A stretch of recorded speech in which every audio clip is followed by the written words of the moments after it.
зах зээл дээр ер нь малчтад зориулагдсан шийдлүүд байна уу гэдээ хайгаад үзэхэд ерөөсөй байгаагүй.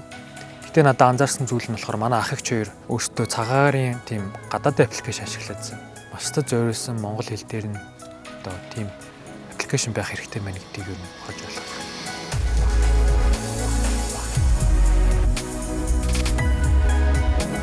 Би ер нь Говьсөнбөр аймагт төрж өссөн. Тэгээ яг энэ тал дээр бол ингээд тал тэнгэр хоёрынхоо дунд маллаад ингээд өссөн хөвт. Хотод тэгэл сар болохгүй шууд хөдөө ямаар санагдал ялчгүй амар амгалан 50 хөдөөгийнхөө сайхан тэр үүдэг. Монголын нүүдлийн мал аж ахуйгаас шалтгаалаад монгол малчт маань малаа маш их алддаг. Малын араас явж цаг хугацаа их алддаг. Мал нь шуурганд уруудаад араас нь явж байгаа даймарчдаг ч юм уу. Тиймэрхүү одоо тохиолдлууд маш их гардаг. Яг 24 онд нэлээд том зод болсон. Ус дээрээ 8 сая гаруй мал хоригдсон. Маш олон бараг л бүх малаа алдаад гээд нүдэн дээр ялчгүй малчтын амьдрал аяг өгцөө болчихсон. Тэр үед би дотроо бодохдоо малчтад ер нь би яаж тусалж чадах юм гэж бодсон.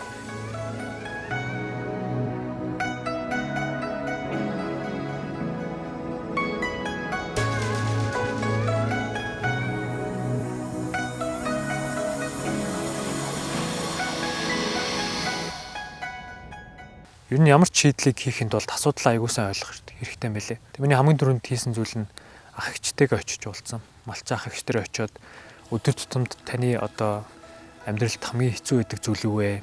Малчин амьдралд хамгийн бэрхшээлтэй зүйл нь юу байдаг хэмтэрчлээ асуусан. Хонь арилаа явж байхдаа хоньыг ингээл чад дээрэс нь зургийг аваад тоолох боломж ер нь байдаг болоо ч гэж зодыг ер нь яаж таах ёстой байдгийг. Ушаахан адуунд яваад 2 3 хончлоо одоо адуун сураг гардаг вэ гэж ярьдаг. Энийг ер нь монгол хэлтэй болгоод тэгээд цагаагаарын мэдээлэл байж болох уу? Цасны зузаан байж болох уу? Ажил хийж явах явцдаа л ярьж штэ малчин хүнчин бол цаг наргуул ажиллаж идэг. Би бол Монголын одоо нүүдлийн мал аж ахуйгаа дэлхийд цор ганц энэ соёлоо одоо дараачийн үедээ хадгалж үлдэх технологиор дамжуулаад илүү хүчрэг болгох зорилготой ажиллаж байгаа. Малчтад зориулсан Хүнүү гэдэг нэртэй аппликейшнийг хийсэн. Хүнүү гэдэг нэрнийхээ утга нь өөрөө хүчрэг нүүдэлчин гэсэн утгатай. Яг 4 сарын 19-нд ингээд авир шуурга болоод тэгээ манай адуу ерөнхийдөө энэ авир бэлчдэг. Тэгээ уруудаад ингээд 21 км явсан. Тэгээ нараар цэнэглэвч одоо ер нь 1 сар тавьсан GPS бол дүүрэн яваад байгаа. Тэгээ шууд хиймэл тавалтай холбогдчихтой болохоор сүлжээ амархгүй. Энэ болохоор нөгөө чихлээс Bluetooth-ээр эндэг холбогдчихдаг. Тэгээ чихэн дотор нь ингээд ээждэг байхгүй. Тэгэнгუთ биеийн температур нь алхалтыг нэмждэг. Монгол малчт маань сүлжээгөө газарт ихэнхдээ суурьшдаг. Монгол мал маань сүлжээгөө газараар бэлчдэг учраас хамгийн түрүүнд GPS-ийн шийдлэр нь хамгийн чухал юм гэж бодсон. Ерөнхийдөө цаг агаартай захирагдж амьдардаг, цаг агаараа уншиж шийдвэрээ гаргадаг, малаа дагаад нүүдэлтэй хэмтэрчлэн нүүдлийн мал аж ахуйн онцлог бол маш олон байдаг.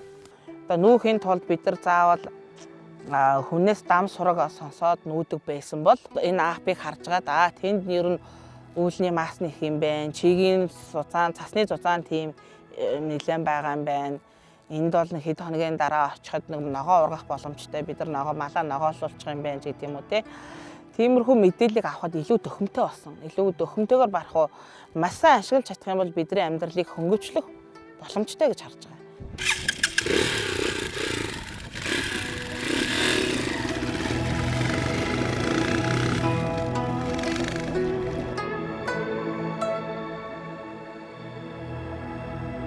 Хамгийн ихэнд бид нэр хэмэл дагуулan GPS-ээр малын байршлаа харах боломжтой болгосон.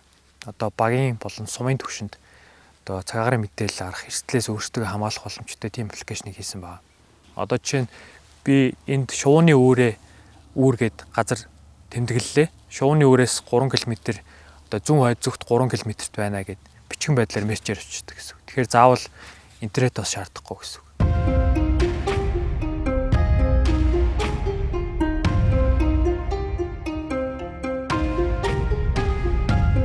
Нааг их бага байхад бол их сайхан оргодог байсан байгаа.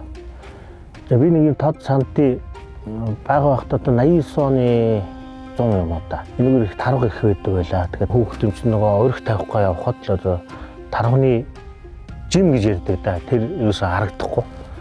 Тэгээ ерөөсөө өвсөн доогоор нь орох хэрэгтэй. Тийм их ургадаг байсан.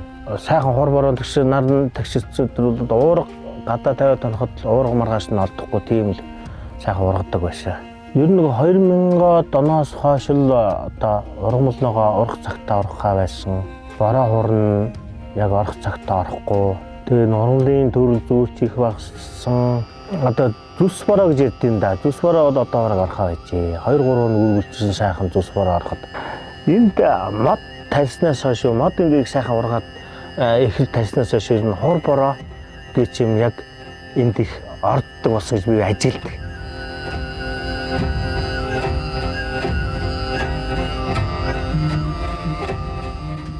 Нүүдлийн мал аж ахуй нь бол өөрөө байгальтай хэлтэй. Яагаад тэгэхээр нүүдэлж जैन бэлчээрээ сэлгэж जैन гэдэг маань одоо бэлчээртэй нөхөн сэрэх боломжийг олгодог. Тэгэхээр яаж цаашлаад болчтойгоо энэ нүүдлэх уламжлалаа цаашаа илүү үргэлжлүүлж авч явах вэ гэдэгт би маш их судалгаа хийсэн. Малынхаа явсан байршлыг нь харж чадж байгаа учраас хэмэл дагуулын одоо мэдээлэлтэй хоршуулад үнэхээр яг тухайн бэлчээрээ сэлгэсэн газар нь урамлан сэргэж чадсан байна уу?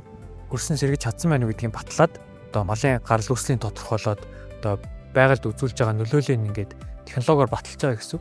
Ингэж баталснараа ямар одоо ач холбогдолтой вэ гэхээр одоо олон улсад бол бэлчээрээр нүүдэлсэн мал одоо free range малын бүтээгдэхүүн маш өндөр үнэтэй байдаг.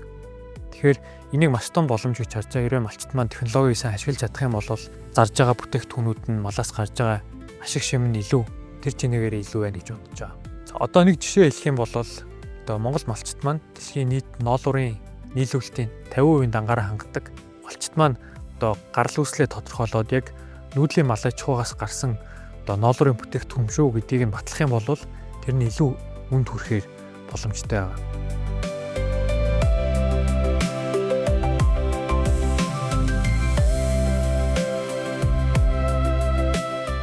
Одоо бодож явдаг, санаа зовндаг зүйл нь болохоор ялчгүй цөлжил бэлчээрийн дороотл байдаг. Нүүдлэх маань өөрөө байгальтай хэлтэй юм байна. Зан заншлаа цаашаа авч явах. Тэрийг нь санхүүгийн хувьд одоо урамшуулах хэрэгтэй мэн гэдгийг ойлгосон.